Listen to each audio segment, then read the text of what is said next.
Hey, welcome to our very first podcast. It's not all black and white. I'm Audra from chica+co, and this is our first go at doing something like this, so we thought we'd join all the cool guys and see what all the fuss is about. I'd like to introduce to you my beautiful husband, Jose. He's always on the other side of the camera, so here we go. See how you enjoy the spotlight on you today. Yeah, okay, I'll give it a good shot. I'll try. I mean, you might have heard my voices in our special offcuts of My specials. your specials when you have a little bit of a meltdown, and I'm laughing at you, but yeah. Anyway, today we're going to be talking about Matteo. He's our little 2-year-old white dachshund who came to us at 9 weeks of age with what we were told and assuming to have some chronic hearing issues. So we prepared for a dog who was partially or, significantly hearing impaired. So I joined all the groups. I got all the support that I could get. I talked to anyone and everyone with a deaf dog. I learned what I had to learn about managing somebody who can't hear the rest of the pack members very well and how to get them to fit into the family. So off we went to the airport. Very exciting day. We chuffed off and there was this little gorgeous baby, I think it was about 900 grams, tucked away in this little crate in an airport hangar, terrified out of his brain and completely and utterly covered in his own wee, if you remember that. He was a hot mess. You'll be able to see that we did a short video on it, so I'll link it for everybody to see. Yeah. I'm cuddling him despite the fact that he was really wet, which is fine. So off we went. Came home, and then he did probably his first indicator of something was seriously not right with his brain. He shut down. He literally and utterly just closed his entire body off. And for 5 hours, he curled up in a corner on his blanket and refused to move, didn't wake up, didn't make a sound, didn't go to the toilet, didn't drink, didn't do anything. And I sat on the floor with him for 5 hours, watching him breathe, thinking he was going to die. So that was a bit hard initially because we were so excited to get him to introduce to his brothers and sisters, but we weren't able to because he didn't want anything to do with anything. The world. It's like with everything. You get a new pup in and introduce it to one of the other pups, or one of the other dogs. You do watch them a little bit, but with this one we noticed straight away there wasn't something. He wasn't quite there. It was a bit weird. We just thought maybe it was just a really bad flight and stress. And all those things. And it was tiny, it was so small. Anywho's, day one rolled around, finished off. We got him to eat and drink. We introduced him to the rest of the pack very slowly and very, very quietly, as you would do when you've got so many other dogs that have been very much an established group for, 13 years. So he fitted in quite nicely, made himself a little nest on the bed with the other dogs, bonded almost instantly with his older brother, who actually is his half-brother by birth, same breeder. And those two boys ever since have been inseparable, haven't they? They're just terrible. Well, actually, Mara's black, 100% black, and Matteo's pretty much 100% white. So the podcast it's not all black and white. We chuffed along to puppy school. That was our first kind of major next milestone in his upbringing. So 10 weeks of age, we checked in to a beautiful controlled environment puppy school with only 8 or 9 pups in it. The trip there was that's right, I forgot. Yeah, the trip there was interesting. You're driving and all is right in the world, and then I'm looking at him going, he's going to vom, and sure enough, he vommed everywhere. So you're busy driving and I'm holding in my hands his vomit. So that was our first little, okay, we probably need some baby wipes now. we can tell you that the vom's finished, so it doesn't do that anymore. He outgrew that, thank goodness. But we got to puppy school and everything was fine, went through our first kind of lessons, and then it came to the controlled interaction of the first class, which was on lead, very respectful. Each dog had its own zone and each dog was allowed to choose if it wanted to interact or, just chill and watch and get the lay of the land. And some of the puppies just did puppy things. Their puppy play bowing and running around and, in each other's grill and doing, outgoing things. It was good in the sense of the social, introducing social. It was the best way. It honestly is the best way to introduce. He did react. Remember when we started doing the climbing on things? We realized that he liked to climb. He loved climbing on things, and actually eat all the chicken. The food. There's always a lot of treats going on.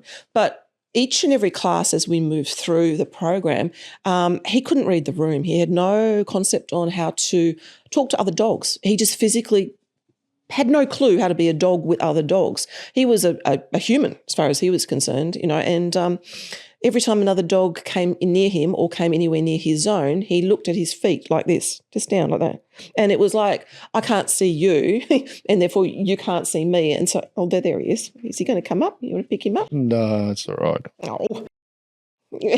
But it was our first indicator that this kid had some learning difficulties. It's the best describing way I can do it. He just didn't have a clue how to be a dog. So he did everything perfectly. We got sit, we got stay, we've got drop. We got him completely desensitized to strange surfaces. You just mentioned the climbing things. It was kind of like a little climbing rig with all like soft mats and stuff on it. And he excelled. He was the top of the class with everything. But we noticed also he liked to skateboard. Oh, God, I forgot about the skateboard. They had a skateboard in there as part of the, different surfaces and things that move. And one of the things was you put your puppy's paw on the skateboard and you push it ever so gently so the floor moves a little bit. And, it's the idea being is you just get the dogs used to different surfaces, and not everything's flat or still. And turns out we had a skater boy. He loved it, didn't he? He ended up with 2 feet on and then 4 feet on. And he's like, you just give him a little push and he was just cruising around the room, which was so cool. We were so excited. We went to Kmart and bought a skateboard thinking, we can make him YouTube famous and we can teach him how to skate. That didn't happen. But, he quite enjoyed that. So that was our first indication that something wasn't quite right with his little pea brain.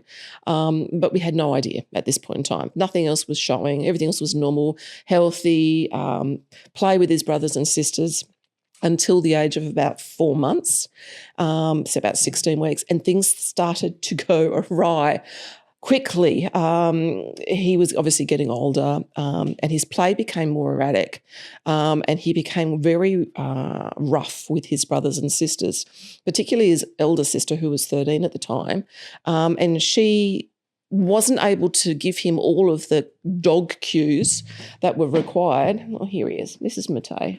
Hello, buddy. Here's our little gorgeous boy. How could you ever say no to that face? Hey, he's daddy's boy, by the way. And Amara wants in on the act too now.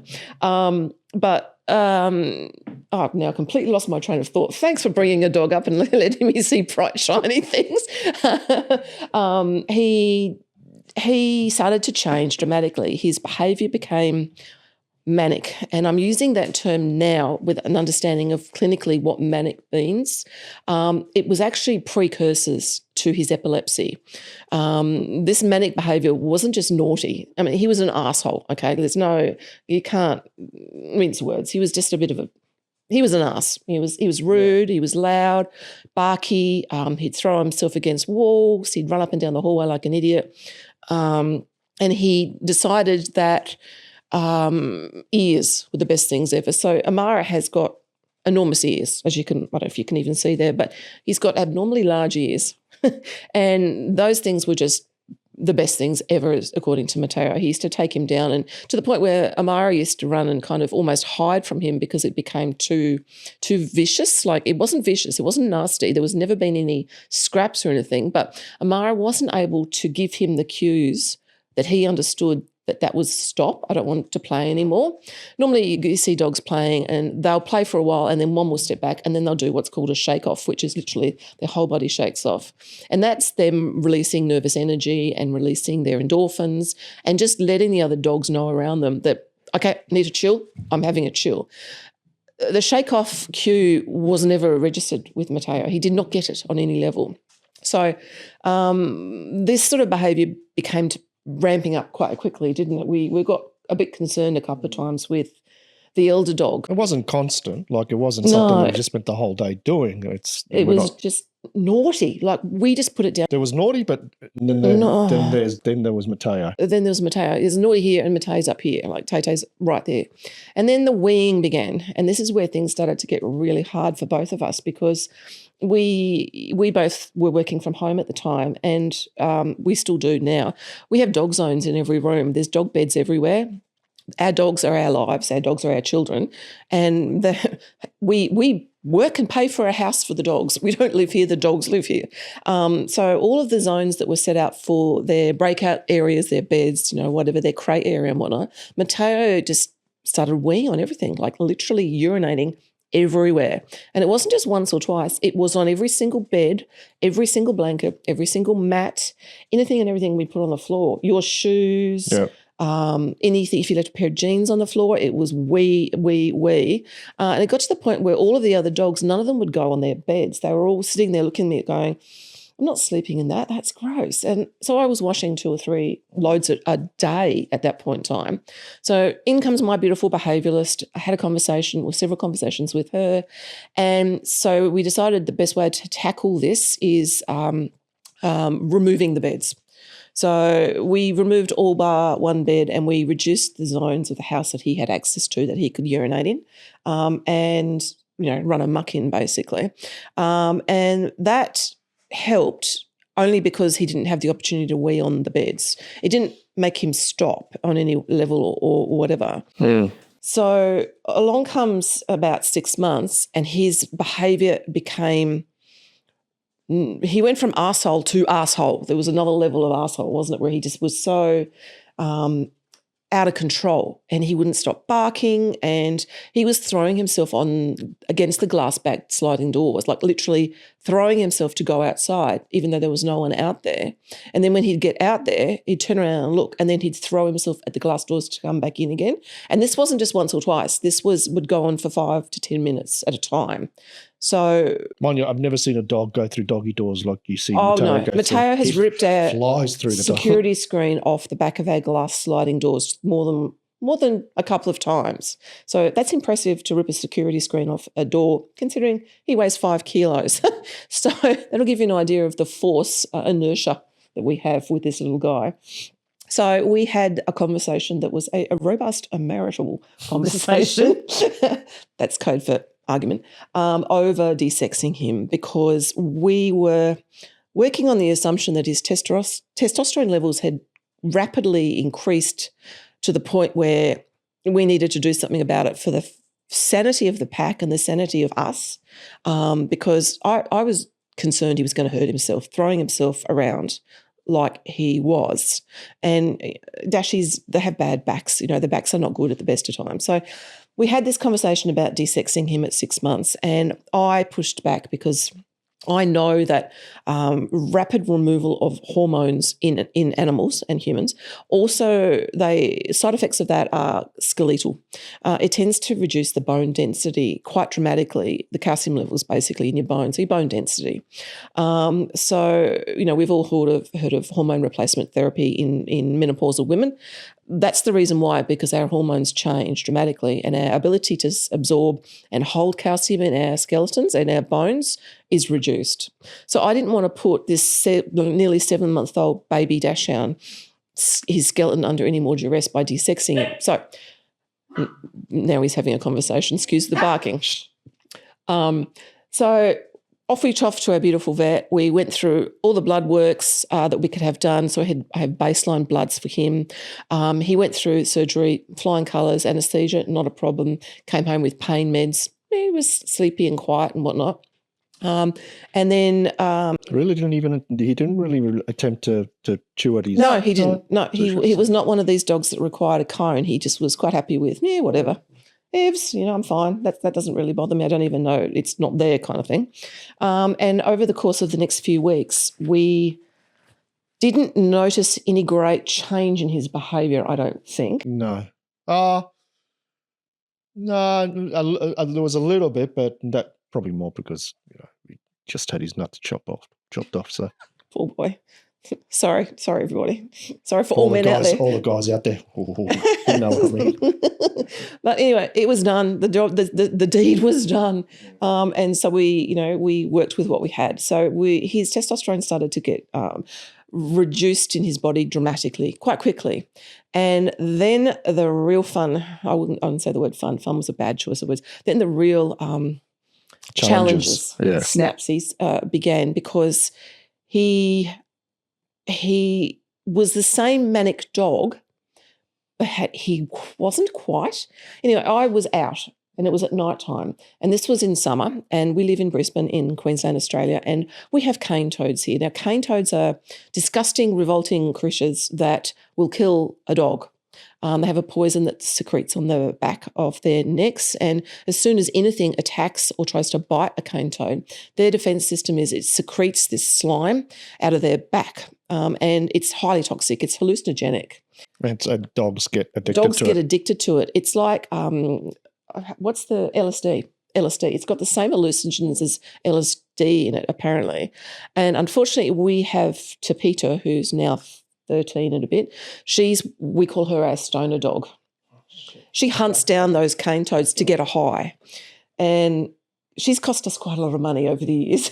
Yeah, we just got so used to it now. We just know how to handle it. And she just, there's Topita. Oh, there's Topita. She's off her chops again and she's foaming everywhere. And she's had a couple of decent seizures because that's one of the side effects of severe poisoning. But we know now how to handle it, and it's manageable at home. If you have a dog, don't panic. If you don't panic, it's quite manageable. And so I was out. It was nighttime, and in the kids had gone out. You'd fed them dinner. Yeah, you were out. Yeah, I fed them dinner. I was whatever. Doesn't really sitting matter. watching telly probably. Sitting watching telly probably, and out of nowhere, in came Matteo, and he was just weird. He looked weird. He was just not walking right. There was foam everywhere, and he was just foaming out of his mouth everywhere. And I looked at him. I went, "Oh no, he's got a cane toad, and he's only fairly young." So I tried not to panic. So I picked him up, but the first time that you do that to a dog where you have to try and clean their mouth out, as you know, it's not a pleasant experience for them and they react a little bit weird. But as I was trying to wipe his mouth out and wipe the foam out and cleanse it out, which is, basically what you do to try and stop the ingestion of that poison or as much of it as possible, I noticed that he bit me. And he bit me in my hand, and then he wouldn't stop, and then he became aggressive. And I noticed, okay, what the hell is this? But he bit me in the chest, he bit me in the face, bit me in the hand, and I thought, okay, I better put him down because this is not doing well. So, and you were bleeding, and I was bleeding everywhere because where he bit me was just constant blood. But that's fine. But then he just wouldn't come anywhere near me. He ran away. So all I could do was just basically try and call him, sit down on the floor, try and see if I could get it, but he just wouldn't come near me. Took a good couple of hours before he actually finally came with me, and all I could do was just monitor him and watch him and just make sure that he wasn't the toad. But I soon sort of calmed down a little bit because I knew it wasn't a toad, because it would have been a lot severer than what was happening. And then I called you and you came home. And helped me clean the kitchen. You should have seen. It was like World War III had occurred. Halfway down the hallway and in the kitchen, there's blood all over the place. He bit you on your face. There was and on your chest, there's still today a scar that's like a T-Rex bite. It's like, so he went to town on you. Yeah, that's right. But it's all right. It doesn't matter. It's just one of those things that happened. It happened, and so we both kind of like. And I probably would have. There would have been less blood if I would have actually put something on. But I was just more concerned about keeping an eye on him and making sure that. So leakage, freakage all down the hallway was your fault. Yeah, okay. That's right. So anyway, came home, cleaned up the mess, kind of went, okay, let's put him on the sofa. We'll monitor him, which is normal behaviour. And we watched a bit of telly. Everything was fine. And then he had a seizure. Oh, yeah. And it was a doozy. Like, it was his first one that either of us had ever seen. And that really panicked us because we've never really actually seen a seizure. Oh, I have. Well, I hadn't. No, you never had, but I have seen quite a few. I mean, not quite a few, several. And I've also seen cane toad seizures, and they're the same, right? Oh, Matteo. Yeah, you're the star. We're talking about you, buddy. But this, I instantly went straight into vetland mode and went, this is not right. There's some neurological things going on here with that poisoning, because we both believed it was cane toad poisoning. Your descriptor to me was perfect cane toad poisoning. Yeah, pretty much all the signs were cane toad poisoning. Yeah, except that the second seizure that happened hours afterwards, that's not normal. So we flew down to our emergency vet, which, by the way, you walk in the door and it costs $260 to take your first breath in there. And it was 10 o'clock at night. So, we kind of banging on the door and ringing the emergency bell. We got him in there and we went, cane toad. And the first thing they do is they take them out the back and they stick the dog on oxygen. Which leads to the thing, love those emergency vet things, but definitely, guys, get pet insurance. Oh, yeah. Yeah. If you have a dog, you have a dog, you have a duty of care to that dog, get pet insurance. If we hadn't had pet insurance on Matteo now, 2 years down the track, we'd be, $20-something thousand out of pocket. I mean, they're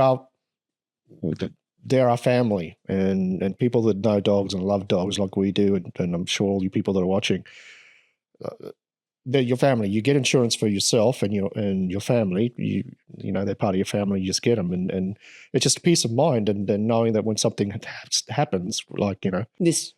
I knew that we could go to emergency after hours, and I wouldn't have to work out how to find $2,000 or $3,000 out of pocket. Thank God. So anyway, the first thing the vet said to us after about an hour in the waiting room, sitting there panicking, was, "Has your dog ever suffered from epilepsy?" And we both looked at each other and went, "What? No." And I just went, "No, that's just silly. No, it's just cane toad poisoning." And she said, "Oh, okay, well, look, if anything happens like this again in the near future, you might want to get it checked out." And I'm like, "Oh, great. Okay, thanks." By now it was 11 o'clock at night and both of us were exhausted and you were still leaking blood and, it was all bleh. Thank you. That's all right, I love you. Went home, went to bed. Both of us had one eye open for the rest of the night because all of our dogs sleep next to our bedroom in an open bathroom area, and we can hear everything that goes on in there. We can't see them. They're just tucked around the corner, but every single movement that they do, we hear. And both of us literally was lying there with an eye open going, "Is he okay? Is he okay? Is he okay?" Got up the next day and continued on with work. Both of us were pretty tired because it's a pretty traumatic kind of thing having that experience at night after hours. And then kind of went, all right, was cane toad, he's fine, he's eating, everything's tickety-boo. Yeah, we're back to normal again, whatever. And then about maybe not even 2 or 3 days later, I was by myself with him and he had a full-blown, what's called a grand mal seizure. And grand mal seizures are the extreme end of the spectrum of seizures. We have now learnt that seizures have a huge spectrum like this. It's not just I'm having a seizure and then I'm not. The seizures happen on varying levels in varying ways. And we've learnt now, haven't we, over the years, that we can see when he's seizing, but it's not as spectacular as what these grand mals are. Now, a grand mal is the dog flips on its side, literally goes bloop and collapses over, and their legs are out of control. They paddle. Sometimes they go rock hard and they literally turn themselves inside out like a hairpin. They freeze. Matteo's a paddler. He runs. And the other thing he does is like a crocodile. His mouth is like this. Like that, isn't it? It just snap, snap, snap. And this is where he bit you. Oh. He was seizing when Jose was trying to clean his mouth out, but he hadn't. They have absolutely no control over any motor skills, no gross motor skills whatsoever. So that biting, for anyone who is now at the point of my dog's had a seizure, how am I going to manage that, or what should I do? What's first aid for it? The best thing that you can do for a dog who's having a grand mal, like a big seizure like that, is get on the floor with them. Pop your hand under their head, but so their chompy parts are facing away from you. Yeah, so you're basically holding the back of their head and hold the back of their head and hold a sheet or a pillow or a towel, anything you've got, a jumper, anything under their head, because what they do is they slam their head on the ground really hard, and their teeth are violent. The pressure, I don't even know what the pressure per square pound, inch, whatever it is of bite thing. But I can tell you, he can take a finger off when he's seizing, one of our fingers. He would be able to bite through it. So they're not something to be trifled with. We're lucky in a way. Matteo doesn't urinate or defecate. He doesn't wet himself or have an accident when he's seizing, which is one very small positive. It's a good positive. But he foams terribly and he has this really chomping, quite scary teeth thing. Varying degrees, yeah. That when he has the big ones like that, yeah. Then he has some of the mild seizures where he just freezes. Yeah. But see, this is early days, right? Yeah. We're talking 7 months old now, and we didn't realise at this stage it was more just. It was just the big ground ones, and we could now they're quite rare. now that's like once every maybe 4 to 6 weeks we'll get a big one. But we didn't realise in between those big seizures that early on, because we had no clue. Like my understanding and research on seizure management and seizure knowledge was quite limited. I've got a hell of a lot more about it now, I can tell you that, because I've spent a long time learning about it and observing. Crash course. As a massive crash course, yeah. The seizures were occurring pretty much all day and all night, but we didn't even realise that was happening because we couldn't read them. So Teo's seizures happen sometimes where he, as you described, he just... Yeah, basically just freezes, and then you'll... Fly. And then you'll just... Sometimes he'll just recover and keep going, or other times you'll just see his eye sort of twitch a bit, and then he keeps going. Yeah. Sometimes he freezes and stares at a wall, like just in a corner, he'll just... Yeah. And you can see he gets stuck, like he doesn't know what's going on. So that's the other thing you need to remember as well, is when a dog is having a seizure, whatever level in that spectrum it is, they don't really even know it's happening. And if you talk to any humans who suffer from epilepsy, and I've actually gone to the Human Epilepsy Board here in Queensland and had conversations and signed up to their newsletter, because I want to understand from a human point of view what it feels like and how I can better help my dog child from the human understanding, if you know what I mean. And before anybody else, any of the social media haters say about euthanizing and so forth, and we did have some people tell us that. But it's taken us a while to get. I have to let you know, and it's probably in the conversation later down the line. Outside of this, he's a normal dog. It's a journey, and it was a journey of learning for us, and hence why we decided to do this podcast, is to give our experience. So if anything happens to any of you out there, which hopefully it doesn't, it's not the end. It's treatable, it's manageable. Will it disappear? Hopefully it does, but if it doesn't, outside of it, it's still a beautiful dog, and we still love him. So I'll get to those conversations, because that's a very important emotional journey that we went through. I went through it more than you, so because I'm very empathetic. I have a lot of I feel lots, and I get. What are you talking about? I know you feel lots, but I feel I'll get to that in a minute. So off we went to our gorgeous vet, and I was in there for 3 hours, I think, of initial consultation, and he did full CT scans on him. Mm-hmm. He did full blood works on him. He did skeletal exams on him. He did facial exams on him, which is taking poo samples and urine samples. So they're probably one of the best vets I've ever. Honestly, I cannot speak more highly of our gorgeous vet. That whole team has been phenomenal. So if you're going through this journey or starting to go through this journey, this is where you need to have the support of a really good team of professionals who can help you, as well as doing your own research.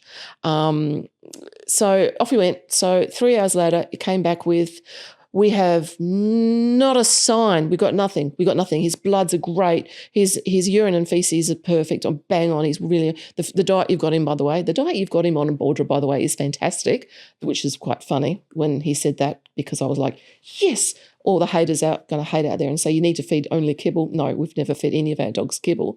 That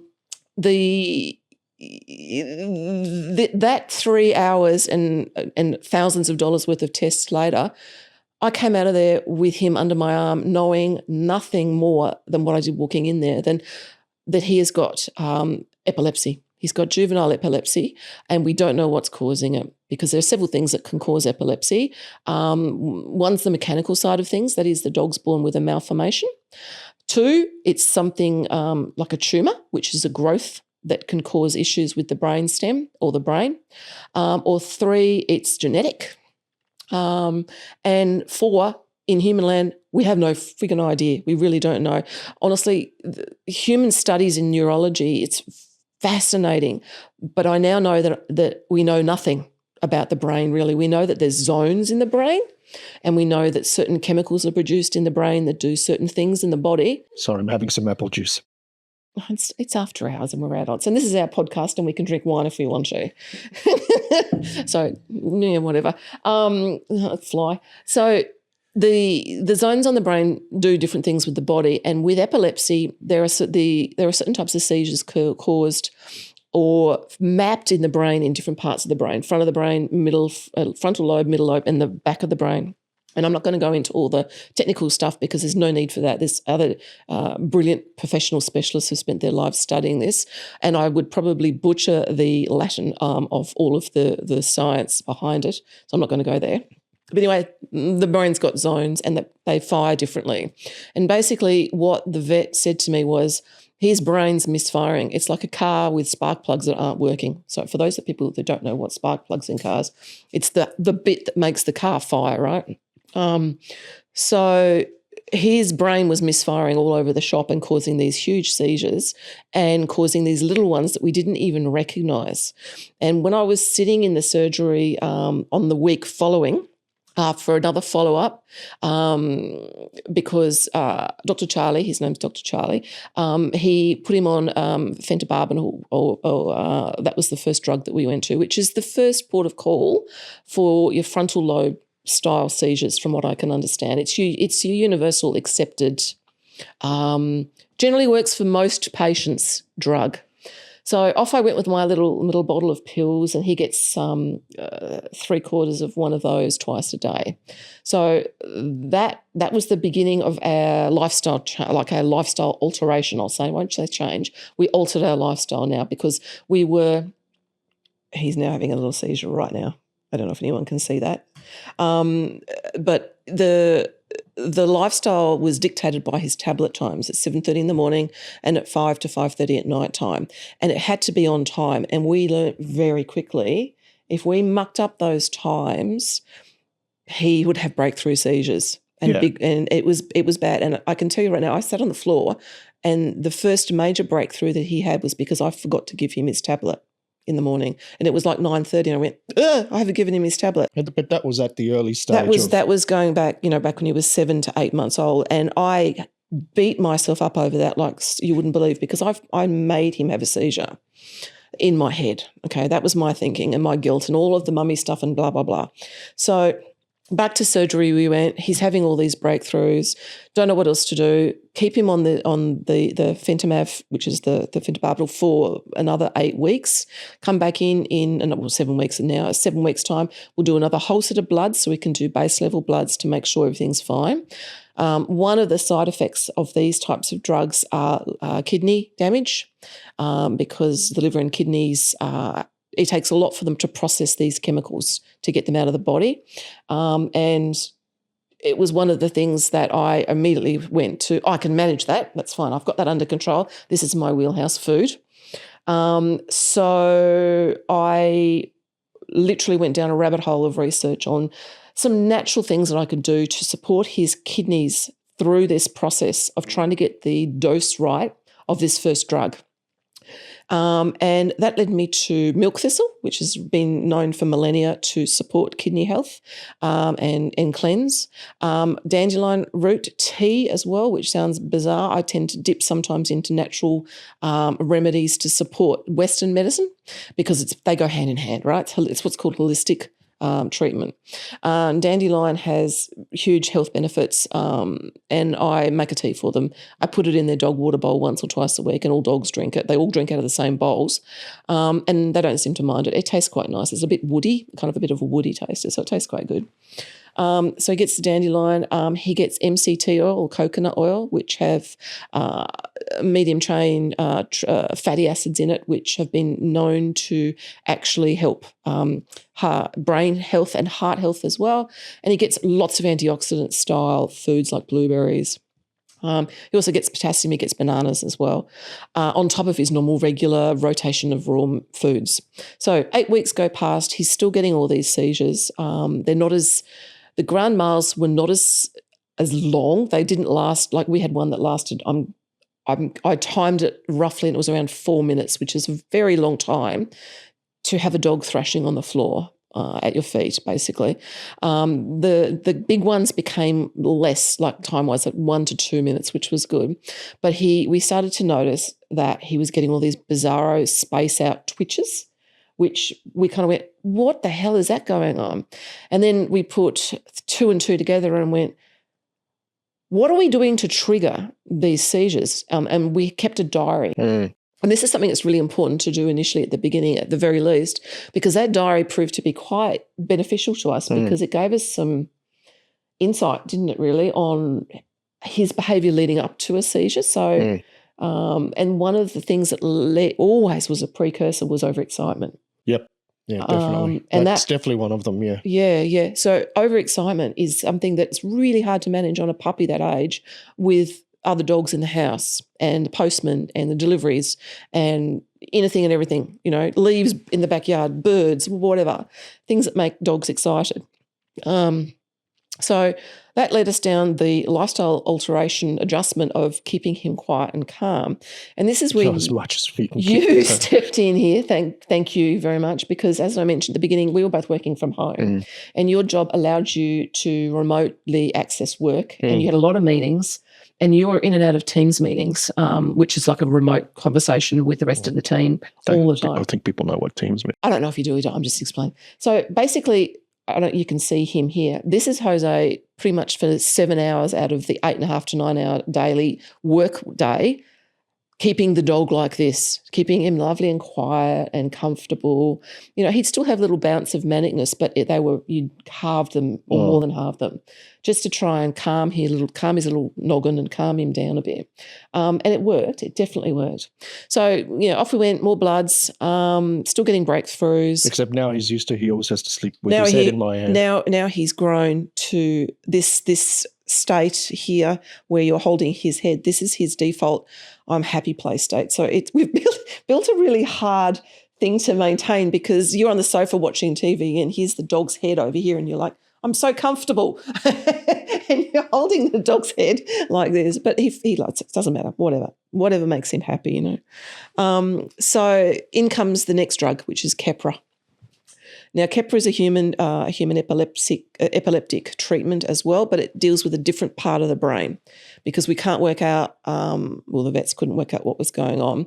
And our beautiful Dr. Charlie sent us off to a neurologist, a specialist, and I think I mentioned $260 to take a breath of air in one of these specialised hospitals. Yeah, that was about it. He had a little team for a day that he was in the hospital with myself. I was with him the whole time. And they did heaps of tests on him. We went through his entire history, heaps of blood work. At this point in time, he had no fur on his chest at all, did he? No. Because dachshunds have got legs that are this long and you can't take blood from a dachshund's leg like that. It's just impossible. They just do that and the legs... I've only got a little short... Yeah, a little stump. So dachshund blood work is done from the jugular. So, they're shaved. So at this point in time, he now had a completely shaved stomach because of all the scans done on his tummy and everything, because that was the other thing they were testing for, was did he have a problem with his liver? Because if he had a malformation with his liver, there can be chemical buildup within his body that can cause epilepsy. So that was another route that we were exploring as well. Did he have a jonky, was he born with a dodgy liver? And there's a thing called a shunt, which they can put in, which basically bypasses the liver blood. It's all very complex and all very scary and very expensive. So at the end of this day, I picked up my pretty much dog with hair on his back, his tail, and it was missing from everywhere else because everything had been scanned and blood and taken, and all these things. I came out of that with Keppra and more blood work every 8 weeks, go back to our regular vet, monitor, blah, blah, blah. Had you thought about CBD oil? And I said, funny you should say that, because yes, I have, and yes, I'm very interested. Can you talk to me about this? Anyway, they put me on to a prescribing vet, a compounding and prescribing vet based in Sydney. Now, CBD in Australia is very misunderstood and very badly marketed because it's not a legal drug in Australia for medicinal purposes unless it's prescribed by a licensed practitioner. And in Australia, at that particular point in time, there were 12 licensed practitioners Australia-wide. And this particular one in Sydney was one of the leading ones. They are actually a compounding prescribing vet as well. They made the CBD on the spot for each individual dog. So Matteo's script was built specifically for him based on his blood work, his age, his size, his breed and his sex, with the hopes to calm some of the neuron misfiring up here that the other 2 drugs were missing. And so that was twice a day, morning and night. And the Keppra was 3 times a day, morning, noon and night. So now we had three time stamps that we adhere to, which makes going out for lunch. We're going out for lunch, we'll be there at 1 or 1:30, or we won't be there at all. Or going out for dinner, we will be going out for dinner and meeting their dinner after 6 o'clock. It won't be any of this nice drinks at 5 or lunch at 12 kind of business, because his meds needed to be given to him at those times. So that's something that, I don't know, did you struggle with that particularly, or find it annoying or resent it? Probably at the beginning with the lunch side of things, but not really. Kind of got used to it, didn't we? We just got used to it. Yeah, it's just what you do. You kind of have to be flexible. And we're pretty, like, it hasn't really, it affected our life then, but we've gotten so used to it now that it's just. The only thing I will say that has been for us something that's been a negative about this, and don't come at us for this, please, but we have come to the realisation that we won't be taking holidays in the near future because we can't. I am not comfortable giving him with his needs to a carer, like a pet sitter or something like that, because he is so he's so time driven. It has to be done in a timely manner. And if that pet sitter or house sitter that you've got looking after the dogs misses by an hour or 2 hours or something or other, then there's going to be an episode, and that's a horrible stress to put on someone that doesn't know how to work with it. If the pet sitter we happen to find was a vet, well, that'd be different, but they don't exist, So we've kind of come to the. I mean, it doesn't always happen. Like, there's times we've been out by an hour or 2. Yeah, now. And we just keep an eye on them and make sure that, and a lot of the times it's fine, but you just can't miss it altogether at the moment. No. Yeah. See, I mean, there was an instance where I gave him his lunch tablet in the middle of the day at 12, and you were out at work off site, and the tablet fell out of his little meatball that I feed his tablets into, and I didn't even realise it was on the ground, and he missed that tablet altogether, and I didn't even see it until it was dinner time. And so the decision was made then, do I give him 2 tablets at dinner time? How do I manage this? And I decided, no, I didn't want to do that because I didn't know what the effects were. And so I missed it altogether. And the next day we had a seizure. So it falls back to me again, guilty mummy here. But, this is all learning curves. Now I'm very careful when I check and, all of that sort of stuff. When you're giving a dog with epilepsy that's so time dictated, just double check that they've actually eaten the tablet and got, at dinner time he gets his tablets in his mealtime, his dinner time meal. We check the bowl before we pick it up, and if there's anything left in the bottom, we put a bit of kefir or goat milk on top of it, and he just has it that way. We're lucky with the CBD oil. It's just, it literally he loves it. He opens his mouth and he just squirted in the side of his mouth, and he's like, and that's really easy. But now to the point where I put the CBD on his food and he just doesn't even know it's there. So CBD has been, I think, beneficial and worthwhile giving it a crack. It doesn't work for every dog from what I understand, or every human. But if you're willing to give it a go and it works, fantastic. If you're willing to give it a go and it doesn't work, you've done your due diligence, you've tried everything you can try, and if it doesn't work, you move on to another thing, right? So I think I just like probably to talk about the emotional journey that I went through with some of my friends and some of my family, because this is something that you may or may not encounter, and I really want to make sure, if there's nothing else you take out from this, as someone with a dog that might be suffering with something like Matteo has, whether it be as extreme or not as extreme. If a human being is diagnosed with epilepsy, it's not the end of the world. It's not the end of life. It's not all-encompassing. And I've actually had several people tell me that I'm being incredibly cruel by keeping him alive and I should have euthanized him. Now, I call complete and utter cruel bullshit right there, because this little dog is as happy as can be. He is safe, loved. When he's not having a big seizure, his quality of life is excellent, and I can't stress that enough. He does well after he's had those big ones, and then he goes through his thing where he's a little bit lost. Then he just sleeps. He sleeps it off because he's just run a marathon through that. But in saying what you're saying, it's like, I mean, seriously, to be told, "Oh, you're being cruel. You should euthanize him." How could you? When he's not seizing, he's not sick. He's a perfectly normal dog. He's like any other dog.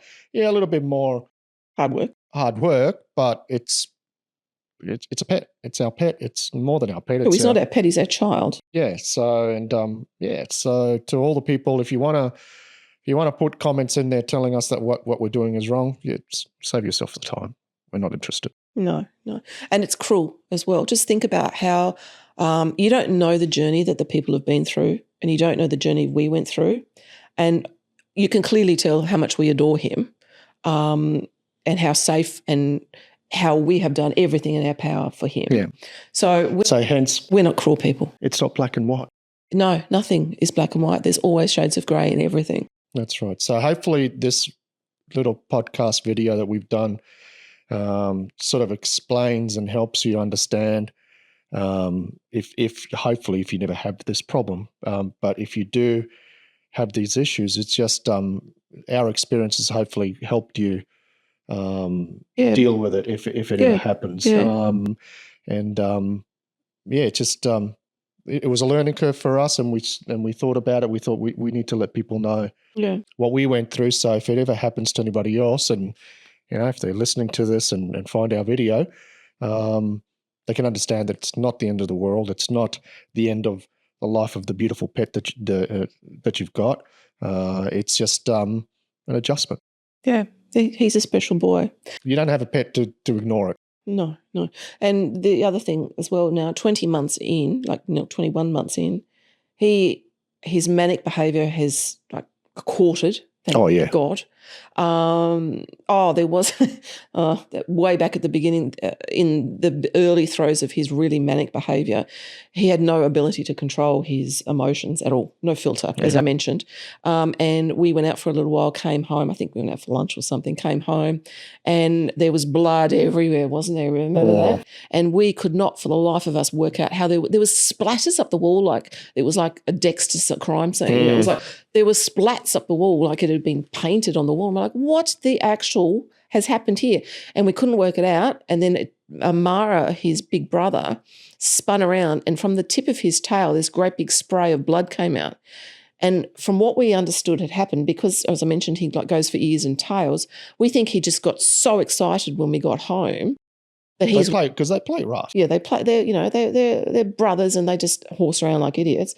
He'd actually bitten a little chunk out of the top of his tail. And it chunked it out. He just made a hole. It made a hole, like he'd punctured it in it, but there was obviously clearly a bleeder there because it was just a hose. And off we went to the vet with Amara, emergency vet. Again, why does everything happen on Sunday? It's always on Sunday. Same emergency vet, same $260 to walk in the front door. And, he got his tail shaved and it was wrapped up like a sausage. It was really funny. But I think the point of that little rambly story was we're 21 months in and we are managing and we're happy, he's happy. And again, it's not all black and white. Nice. Thank you very much. Thanks, guys, for watching, for the podcast of all the things you didn't know you even needed to know. See ya. Ciao.